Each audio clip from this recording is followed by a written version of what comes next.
The people who change your life rarely arrive looking like the people you prayed for. The Whitmore estate shimmered beneath thousands of golden lights. Luxury cars lined the circular driveway. Valets hurried from one vehicle to another while a string quartet filled the grand ballroom with quiet music. Crystal chandeliers reflected across polished marble floors, and every guest seemed carefully selected from the city's wealthiest families. It was Clare Whitmore's 31st birthday. At least, that was the reason printed on every invitation. Everyone inside the mansion knew the evening had never truly been about celebrating her. Clare stood near the balcony wearing an elegant emerald dress, accepting polite smiles she no longer believed. Every conversation around her eventually drifted toward investments, acquisitions, or social influence. Even birthdays had become networking events inside the Whitmore family. Her father finally tapped a spoon against his champagne glass. The room gradually fell silent.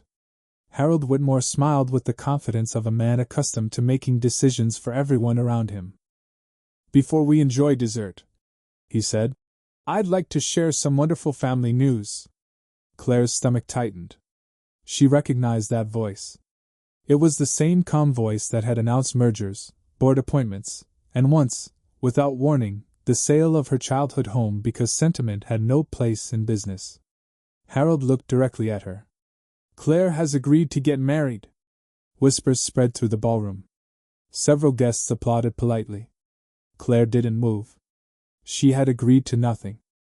Harold raised one hand toward the enormous LED screen behind him. A photograph slowly appeared. An ordinary man stood outside an elementary school beside an aging blue pickup truck. He wore a faded plaid shirt with rolled sleeves. A little blonde girl held his hand while laughing at something outside the camera frame. Nothing about the image suggested wealth. Nothing suggested power. Nothing even suggested ambition. "He is Daniel Brooks," Harold continued. "A widowed single father." The room grew strangely quiet. Then someone laughed. Another guest leaned closer to the screen. "Is that really his truck? It looks older than half the people in this room."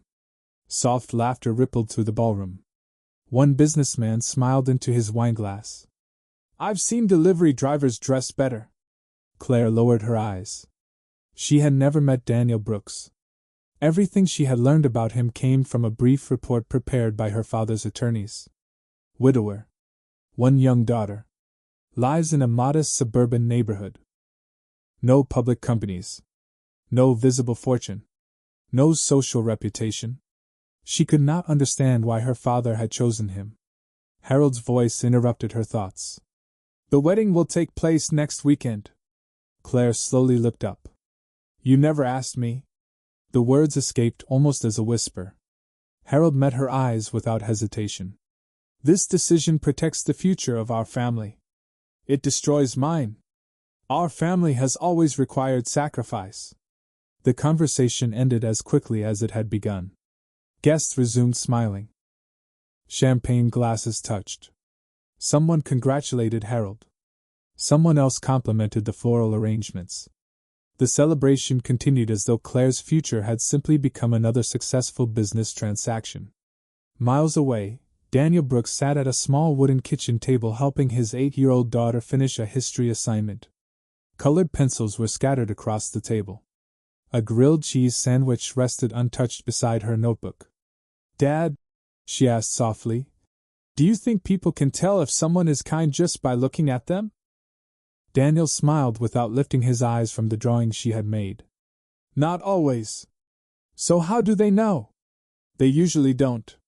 His phone vibrated quietly. A single message appeared across the screen. "Global Financial Review. Final request for your exclusive cover interview." Beneath it came another notification. "Your office has respectfully declined." Daniel locked the phone before his daughter noticed. She slid her notebook toward him. "Does this look better?" He studied the page carefully. "I think it's perfect." Outside the kitchen window, rain began falling across the quiet neighborhood. Inside the Whitmore mansion, expensive laughter still echoed beneath crystal chandeliers. No one there realized they had just mocked a man who had spent years refusing to let the world measure him by the fortune he had built. Sometimes the greatest distance between two people is measured not in miles, but in the lives they have lived. Clare barely slept. Long after the lights inside the Whitmore mansion had faded, she remained awake, staring at the rain sliding down her bedroom window. Every time she closed her eyes, she saw the photograph on the ballroom screen. Daniel Brooks. An ordinary man holding the hand of his daughter. Nothing about him looked dangerous. Nothing looked ambitious. Yet somehow, he had become the man her father insisted she marry. The following morning, Harold's assistant handed Clare a thick envelope. "Your father asked me to deliver this." Inside were legal documents, wedding arrangements, and a simple address. Daniel Brooks. Willow Creek. A quiet suburban neighborhood nearly an hour outside the city. Clare drove there alone. The expensive sports car looked strangely out of place among modest brick houses, trimmed hedges, and children riding bicycles along peaceful streets. She parked across from the address. The house was smaller than she had imagined. White wooden siding. A porch swing. Flower boxes beneath the windows. Nothing extravagant. Nothing designed to impress. She remained inside her car until the front door opened. Daniel stepped outside carrying a lunchbox decorated with colorful stickers. His daughter hurried after him, struggling to zip her backpack. "Dad! I'm coming!" He knelt beside her without impatience. "You forgot your homework again." She laughed. "No, I wanted you to check it." Daniel opened the folder carefully. He actually read every page. Clare watched as he pointed toward one sentence. "You spelled beautiful almost perfectly." "Almost? You missed one letter." The little girl smiled. "I'll remember next time." "So will I." He slipped the homework back into her backpack before brushing a loose strand of hair away from her face. "Ready?" She nodded enthusiastically. They climbed into the old blue pickup truck. The engine started with a familiar rumble. Clare quietly followed from several cars behind. Daniel drove to the elementary school. Not once did he check his phone. Not once did he appear rushed. When they arrived, he walked his daughter all the way to the school entrance.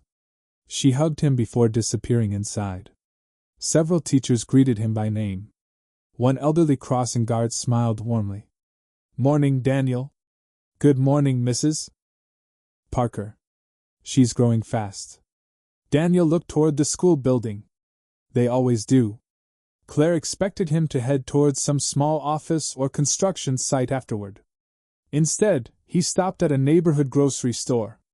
He bought fresh vegetables. Milk. Bread. Apples. Nothing expensive. Nothing unusual. Back home, he carried every bag inside himself. An elderly neighbor struggled to move a heavy package across her driveway. Before she could ask for help, Daniel crossed the street. "Let me get that." "You've already done enough this week." He smiled. "Neighbors don't keep score." Clare watched from inside her parked car. There was no audience. No cameras. No reason to pretend. He helped because helping seemed as natural to him as breathing. Hours later, Daniel finally changed clothes. A clean navy button-down shirt replaced the faded flannel. He glanced at his phone. Several missed calls appeared. Each came from unfamiliar international numbers. He ignored them. Another notification appeared. "Board meeting delayed pending your approval." Without reading further, he silenced the device and slipped it into his pocket. A black luxury sedan slowly turned onto the street. It stopped briefly at the corner. The driver remained inside. After less than a minute, the car quietly drove away. Daniel never looked outside. Clare frowned. Nothing made sense. Everything about him suggested an ordinary single father living a modest life. Yet tiny pieces refused to fit together. The mysterious phone calls. The expensive sedan. The message mentioning a board meeting. She looked once more toward the small house where Daniel was now repairing a loose fence beside the garden. He worked alone beneath the afternoon sun as though nothing else in the world demanded his attention. For the first time since her father announced the marriage, Clare found herself asking a question she had never considered before.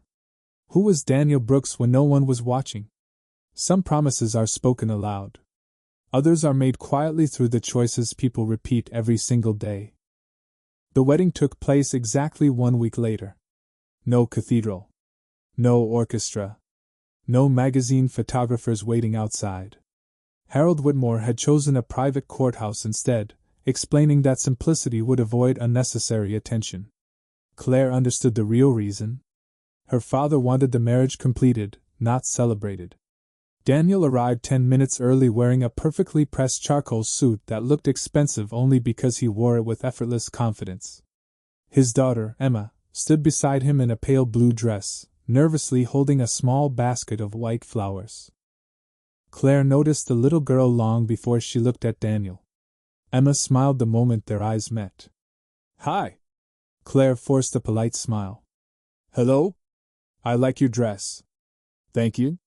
"My dad picked mine." Daniel looked down at his daughter. "You picked it." Emma giggled. "You helped." The ceremony lasted less than 15 minutes. The judge spoke. Documents were signed. Rings were exchanged. Neither Daniel nor Clare pretended the moment was romantic. It was simply finished. Outside the courthouse, Harold approached Daniel.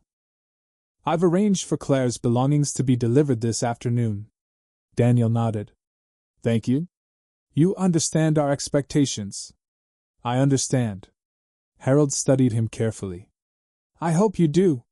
Daniel simply opened the passenger door of his pickup truck for Clare. No argument. No wounded pride. No attempt to impress anyone. Clare hesitated. She had never imagined climbing into a truck older than she was.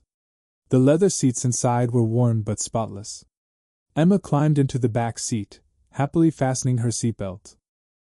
"Dad, can we stop for ice cream?" Daniel glanced toward Clare. "Only if your new friend agrees." Emma immediately corrected him. "She's family now." Silence filled the truck. Clare looked out the window as they drove through quiet suburban streets. No one spoke until they reached the small white house. It looked exactly as she remembered. Flower boxes beneath every window. Freshly cut grass. Wind chimes gently moving beneath the porch roof. Daniel carried 2 of Clare's suitcases inside before returning for the last one. "I'll show you your room." "My room?" He looked slightly confused. "Until you're comfortable." "You mean? I won't expect anything you're not ready for." Clare stared at him. Every warning her friends had given her suddenly felt misplaced. Inside the house, everything smelled like fresh bread and cinnamon. Family photographs covered one hallway. Most featured Emma at different ages. Some included a smiling woman Clare had never seen before. Daniel noticed her looking. "My wife." Clare turned toward him. "I'm sorry." "So am I." His answer was gentle. Without drama. Without self-pity. Emma disappeared down the hallway before returning with a handmade drawing. "I made this." Crayon figures stood beneath a bright yellow sun. 3 people held hands. One tall. One little. One with long blonde hair. Clare looked at the drawing. "You already made this?" Emma nodded proudly. "I finished it yesterday." Daniel smiled softly. "You were optimistic." Emma shrugged. "I hoped." Clare felt something tighten inside her chest. No one in the Whitmore mansion had hoped for this marriage. They had negotiated it. Only an 8-year-old child had imagined it becoming a family. That evening Daniel cooked dinner himself. Roasted chicken. Mashed potatoes. Green beans. Nothing elaborate. Emma insisted Clare sit in her favorite chair. During dinner, Daniel never asked Clare personal questions. He never mentioned the marriage. Instead, he listened patiently while Emma described her science project. After the dishes were finished, Clare noticed Daniel quietly washing every plate before she could stand. "You don't have to do that alone," she said. He smiled without looking up. "I've been doing it for years." She watched him for a long moment. Outside, the old pickup rested quietly beneath the porch light. Inside the modest home, there was no luxury, no servants, and no grand displays of wealth. Only warmth. Only kindness. Only a man who seemed determined to make a stranger feel safe. Clare could not explain why, but for the first time since the engagement had been announced, she began wondering if poverty had ever been Daniel Brooks' greatest secret. The truth rarely arrives all at once. It whispers first, waiting to see who is willing to listen. Life inside Daniel Brooks' house settled into an unexpected rhythm. Every morning began the same way. The smell of fresh coffee drifted through the kitchen before sunrise. Emma hurried downstairs with her backpack half-zipped. Daniel packed her lunch while reminding her not to forget her library book. Clare quietly watched from the doorway. No raised voices. No servants. No schedules managed by assistants. Only a father who somehow made ordinary moments feel important. After dropping Emma at school, Daniel usually disappeared for several hours. He never explained where he went. Clare never asked? Not at first. One Tuesday afternoon she heard the familiar sound of tires outside. Looking through the living room window, she expected to see Daniel's old pickup. Instead, a black luxury sedan had stopped across the street. Its windows were dark. A man wearing an expensive navy suit stepped out carrying a slim leather portfolio. He walked directly toward the house. Clare instinctively stepped back from the window. A quiet knock echoed through the hallway. Daniel opened the front door. The visitor immediately nodded with unmistakable respect. "Good afternoon, Mr. Brooks." "Good afternoon. I apologize for coming personally." "You didn't need to," the board insisted. Without another word, the man handed Daniel the portfolio. Daniel opened it only long enough to glance at the first page. He signed one document. Returned the folder. "Please thank everyone for their patience." "Of course, sir." "Sir." The word lingered in Clare's mind. The visitor nodded once more before returning to the sedan. Within seconds, the expensive car disappeared down the quiet suburban street. Daniel closed the front door as though nothing unusual had happened. Clare waited. He said nothing. That evening, Harold Whitmore invited them to an exclusive charity gala hosted by several influential business leaders. Clare almost expected Daniel to decline. Instead, he simply said, "We'll be there." The ballroom glittered with crystal lights and designer gowns. Every guest seemed eager to display success. Harold greeted them with practiced warmth. "There you are." His eyes drifted toward Daniel's suit. "You certainly clean up well." A nearby businessman chuckled. "I almost didn't recognize him without the pickup." Several guests laughed politely. Daniel smiled. "I'll take that as a compliment." His calm answer only encouraged them. During dinner, another executive leaned toward Daniel. "I hear you've been between jobs." "I'm busy enough." "Doing what?" Daniel lifted his glass. "Being Emma's father." The table fell quiet for a brief moment before someone changed the subject. Clare noticed something unusual. Daniel never appeared embarrassed. He never defended himself. He simply refused to compete. Later in the evening, Clare stepped onto the terrace for fresh air. From there she overlooked the hotel entrance below. A black SUV slowly pulled into the private driveway. Two sharply dressed security professionals exited first. Then an elderly gentleman with silver hair stepped from the vehicle. The moment he entered the lobby, several executives hurried forward to greet him. Clare recognized him immediately. William Ashford. One of the most respected financial leaders in the country. As William crossed the marble floor, he briefly turned toward the ballroom. For one unexpected moment, his eyes met Daniel's through the glass doors. His expression changed instantly. Respect. Recognition. Almost relief. William gave the smallest nod. Daniel returned it just as subtly before turning back to refill Emma's glass of sparkling water. No handshake. No introduction. Nothing anyone else seemed to notice. Except Clare. Driving home later that night, Daniel remained unusually quiet. Emma had already fallen asleep against the back seat. Claire finally spoke. "Who was the man in the lobby?" Daniel kept his eyes on the road. "Someone I've known for a long time." "From work?" A faint smile touched the corner of his mouth. "You could say that." Nothing more. Outside, the headlights stretched across the empty highway. Inside the truck, silence settled between them once again. But this time, it no longer felt empty. It felt like the beginning of a mystery Claire could no longer ignore. SUA. Every secret leaves footprints. The question is whether someone notices them before the truth arrives. Claire told herself to stop wondering. Daniel had every right to keep parts of his life private. After all, they were still strangers sharing the same roof. Yet every day produced another unanswered question. On Wednesday morning, Daniel dropped Emma off at school as usual. "I'll see you at 3, he said. Emma smiled. "You never forget."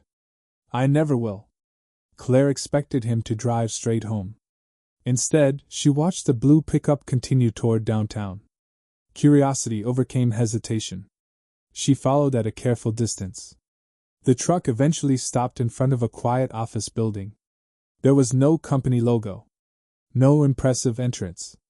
Just a modest brick structure with tinted windows. Daniel stepped inside carrying nothing except a small leather notebook. Claire remained across the street inside her car. Less than 2 minutes later, something unexpected happened. Luxury vehicles began arriving one after another. A silver Rolls-Royce. A black Mercedes Maybach. 2 executive SUVs. Men and women in tailored business suits entered the building without speaking to anyone else.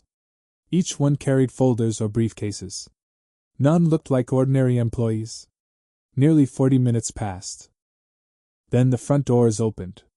The executives walked outside together. To Claire's surprise, several of them stopped near Daniel before leaving. They shook his hand. Not casually. Respectfully. One gray-haired woman even thanked him before entering her waiting car. Daniel simply nodded and wished everyone a safe trip home. No photographs. No reporters. No publicity. Only quiet professionalism. Claire frowned. Nothing about the scene fit the life Daniel appeared to live. That evening, Harold invited the newly married couple to dinner at the Whitmore mansion. The dining room felt colder than Claire remembered. Crystal glasses sparkled beneath the chandeliers. Conversation quickly turned toward business. Harold glanced at Daniel. "I've been thinking." Daniel looked up calmly. "About what?" "A friend of mine owns several distribution warehouses." Claire immediately recognized the tone. Her father was setting another trap. Harold continued. "They're looking for an operations supervisor." One guest smiled politely. "It pays surprisingly well." Another added with a quiet laugh. "Certainly better than repairing fences." Several people around the table smiled into their wine glasses. Daniel remained completely composed. "That's generous. So you'll accept?" Daniel folded his napkin before answering. "I appreciate the offer." A brief pause followed. "But I'm already committed elsewhere." Harold raised an eyebrow. "Doing what exactly?" Daniel met his gaze without the slightest irritation. "The work that matters most to me." Emma looked up from her dinner plate. "Dad means me." The little girl smiled proudly. A few guests exchanged uncomfortable glances. The conversation moved on, but Claire noticed something her father had not. Daniel had never lied. He simply hadn't explained. Later that night, after returning home, Claire walked into the kitchen for a glass of water. The house was silent. Daniel sat alone at the dining table reviewing several printed documents. The pages contained charts, financial figures, and international market reports. The moment he noticed Claire, the moment before the truth is revealed is often louder than the truth itself. The invitation arrived on a Friday morning. Heavy cream-colored paper. Embossed gold lettering. The annual Harrington Global Investment Summit. Attendance by invitation only. Claire recognized the event immediately. Her father had spent years trying to build relationships with the executives who attended. Harold looked almost pleased as he handed the envelope to Daniel. "I assumed you'd decline." Daniel read the invitation quietly. "I'll attend." Harold smiled. "Good. You may finally meet people who can help your career." Daniel simply folded the invitation. "Perhaps." The summit occupied the grand ballroom of the Meridian International Center. Towering glass walls overlooked the city skyline while television crews adjusted cameras beneath enormous LED screens.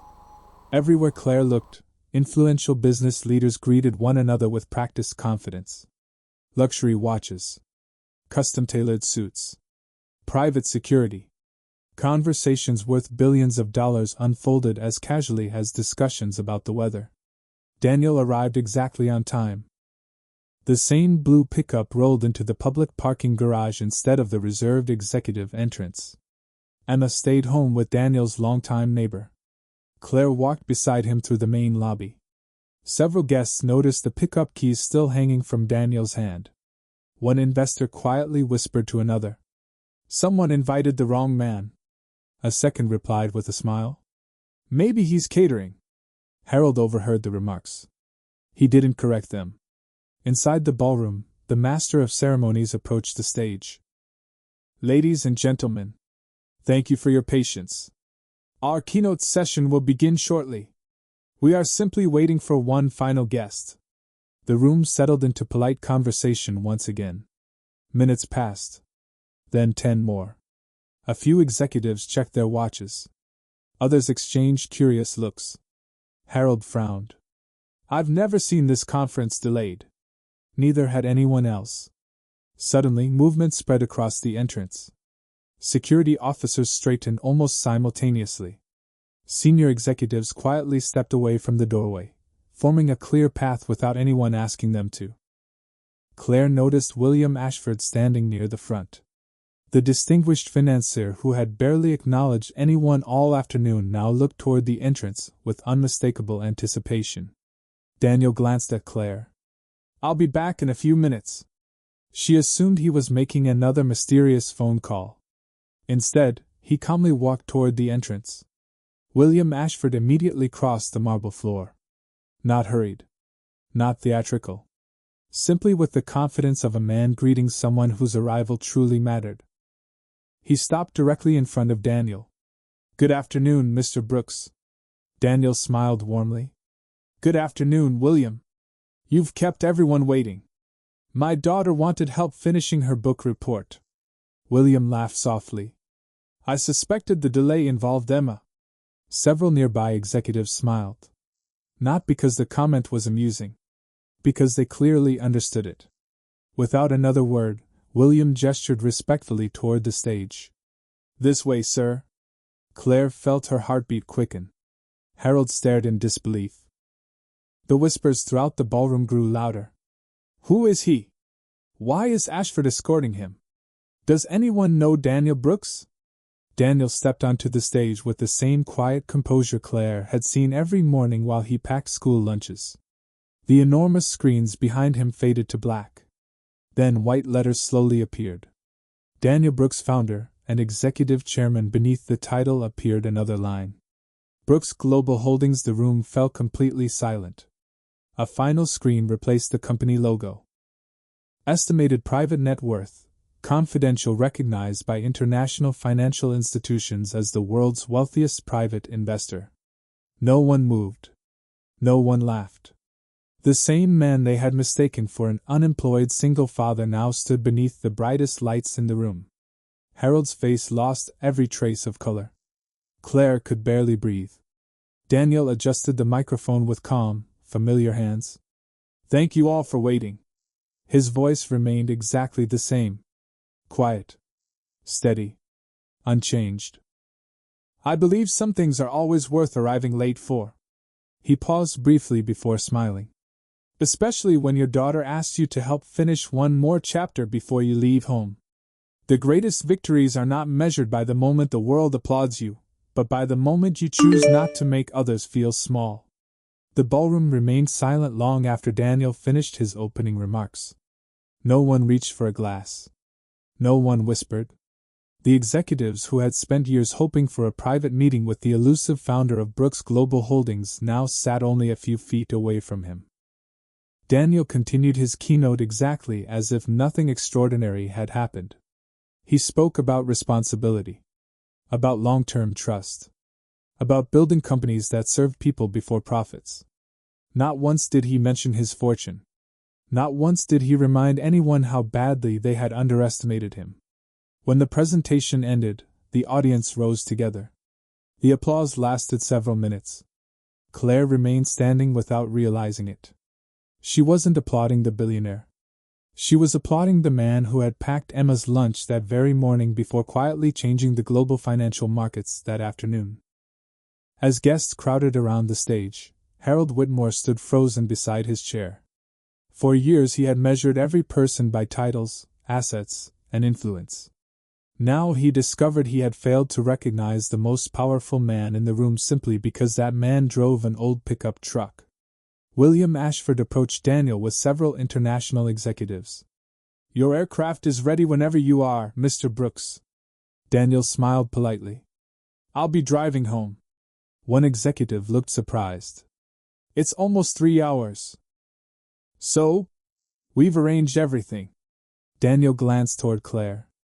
"Emma has a school concert tomorrow morning. I promised I'd be there." No one argued. Instead, they nodded with complete understanding. Promises made by Daniel Brooks were evidently never treated lightly. As the crowd slowly dispersed, Harold finally walked toward his son-in-law. His confidence had disappeared. "I owe you an apology." Daniel met his eyes calmly. "For what?" Harold hesitated. "I judged you.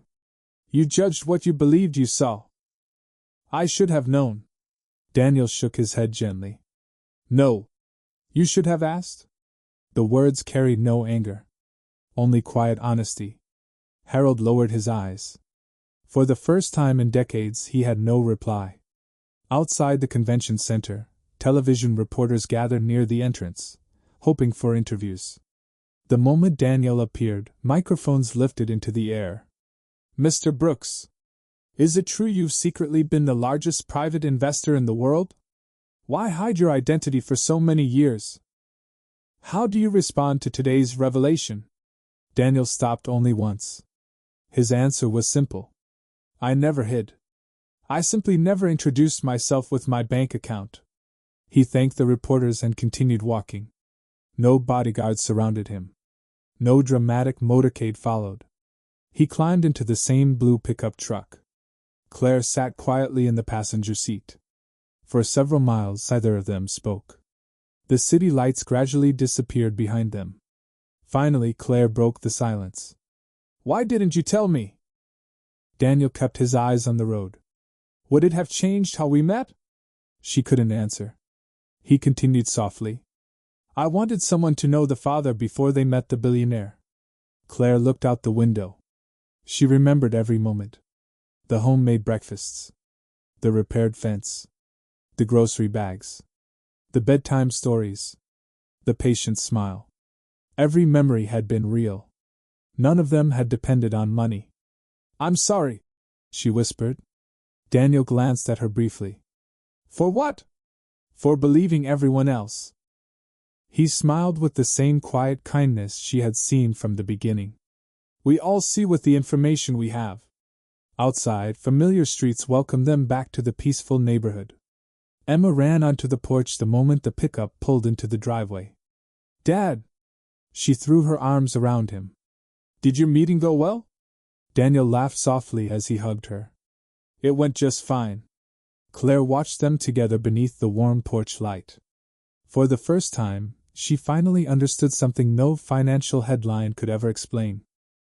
The richest man alive had never considered his greatest investment to be the empire he built. It had always been the little girl waiting excitedly for him to come home. Character is revealed most clearly when someone finally has the power to settle every score, and chooses peace instead. News of Daniel Brooks' identity spread across the country before sunrise. Television networks replayed the investment summit. Financial analysts debated how the world's wealthiest private investor had remained invisible for so many years. Social media filled with photographs of the old blue pickup truck parked outside the convention center. The comments were endless. Some admired his humility. Others admitted they had spent years chasing luxury, while the richest man alive had quietly lived in a modest neighborhood. Life inside Daniel's home, however, remained almost unchanged. The next morning, he stood in the kitchen flipping pancakes while Emma searched for her missing math folder. "Dad! It's on the bookshelf," Daniel answered without turning around. "How did you know? You always leave it there on Thursdays." Emma laughed. "You know everything." Daniel smiled. "Only the important things." Claire watched from the doorway. Yesterday the world had discovered a billionaire. This morning Emma still saw only her father. The phone rang repeatedly throughout breakfast. Daniel ignored every call. After Emma left for school, another black sedan arrived outside the house. William Ashford stepped onto the porch carrying several folders. "I hope I'm not interrupting." "Never." They sat in the backyard beneath the old maple tree. Claire could hear only fragments of their conversation through the open kitchen window. "The board recommends legal action. False public statements. Market manipulation. The Whitmore companies could face significant consequences." Daniel quietly closed the folder. "No." William looked surprised. "They publicly humiliated you. They underestimated me. That's different. They attempted to damage your reputation." Daniel folded his hands. "My reputation survived." William remained silent. After a long pause, Daniel continued. "If someone must lose because of this, let it be their pride. Not their livelihood." William slowly nodded. "I understand. No lawsuits. No hostile acquisitions. No retaliation." The older man smiled faintly. "That's exactly what I expected you to say." Later that afternoon, Harold Whitmore requested a private meeting. He arrived alone. No assistants. No lawyers. No expensive confidence. Claire opened the front door. Her father looked older than he had only 2 days earlier. Daniel welcomed him inside and poured 2 cups of coffee. Neither man spoke for several moments. Finally, Harold broke the silence. "I've spent my entire career believing success belonged to the strongest person in the room." Daniel listened quietly. "I was wrong." Harold looked around the modest kitchen. "The strongest man was making breakfast for his daughter." His voice cracked slightly. "And I couldn't see it." Daniel remained calm. "You weren't the only one." Harold reached into his briefcase and removed a thick envelope. "I've rewritten my will." Daniel didn't touch it. "I don't want your money." "It's not about money." Harold pushed the envelope back into the briefcase. "It's about admitting I confused wealth with worth." Daniel finally smiled. "Then today is a good day." Before leaving, Harold hesitated beside the front door. "I don't expect forgiveness." Daniel opened the door for him. "Forgiveness isn't earned. It's given." Harold lowered his head before quietly walking away. That evening Claire found Daniel repairing Emma's bicycle in the garage. "You could have destroyed my father's business," she said softly. "I could have. But you didn't." Daniel tightened one final bolt before looking up. "My daughter is always watching." Claire followed his eyes toward the driveway where Emma was drawing colorful chalk flowers on the sidewalk. "What kind of lesson would I teach her if I used power to humiliate people?" Claire felt tears gathering in her eyes. For years she had believed greatness came from influence, status, and wealth. Standing inside that simple garage, she finally understood the truth. The richest man alive wasn't extraordinary because he owned more than everyone else. He was extraordinary because he never allowed what he owned to become more valuable than who he chose to be. The happiest endings are not the ones where people become rich. They are the ones where people finally understand what truly matters. Autumn arrived quietly in Willow Creek. Golden leaves drifted across the front yard as Emma chased them with carefree laughter, trying to catch each one before it touched the ground. Daniel stood on the porch with a mug of coffee, smiling as he watched her play. Claire stepped outside carrying 2 warm sweaters. It's getting colder. Daniel accepted one with a grateful nod. Thank you. Months had passed since the investment summit. The headlines had faded. Reporters eventually lost interest. The world moved on to newer stories. Daniel was perfectly content to let it. His mornings still began before sunrise. He still packed Emma's lunch. He still drove the same blue pickup. The only noticeable difference was that the passenger seat was no longer empty. Claire had quietly become part of every ordinary routine. She helped Emma braid her hair before school. She learned Emma's favorite pancake recipe. She planted fresh flowers beneath the front windows where the old ones had faded. None of it happened overnight. Trust had never been demanded. It had been earned through countless ordinary days. One Saturday afternoon, Emma rushed into the kitchen holding a piece of paper. "We have family day at school next week." She looked from Daniel to Claire. "The teacher said I can bring both my parents." The room became still. Emma suddenly looked worried. Is that okay?" Claire knelt beside her. "If you'll have me." Emma wrapped both arms around her. "I've wanted to ask that forever." Daniel quietly looked away for a moment, giving them both time. The following Friday, the 3 of them walked hand in hand through the elementary school playground. Children introduced their families. Teachers greeted Daniel warmly as they always had. But this time they also welcomed Claire. Emma proudly introduced them without hesitation. "This is my dad. And this is my mom." Claire felt tears fill her eyes. Not because of the word itself, but because it had been freely given. No contract. No obligation. Only love. Later that evening, the family stopped by a small neighborhood diner. Nothing expensive. Just hamburgers, milkshakes, and homemade apple pie. An elderly waitress recognized Daniel immediately. "You still won't let me give you a discount?" Daniel laughed.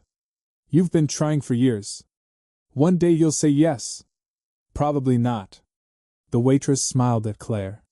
"He was coming here long before anyone knew who he was." Claire smiled back. "I know. And he'll probably still come after everyone forgets." Daniel simply shrugged. "The pie's too good to leave." They all laughed. As the sun began to set, Daniel drove the old pickup home along the familiar country road. Emma had fallen asleep in the back seat, hugging the stuffed bear she had carried since childhood. Claire looked out at the orange sky before reaching across the seat and gently taking Daniel's hand. "I used to believe happiness waited at the end of success," she said softly. Daniel intertwined his fingers with hers. "And now?" She looked toward the little girl sleeping peacefully behind them. "Now I think success begins when you already have everything that matters." Daniel smiled without saying another word. He didn't need to. The small white house appeared at the end of the quiet street. The porch light glowed warmly against the evening sky. There were no cameras waiting outside. No financial reporters. No luxury motorcades. Only a home where kindness was practiced every day.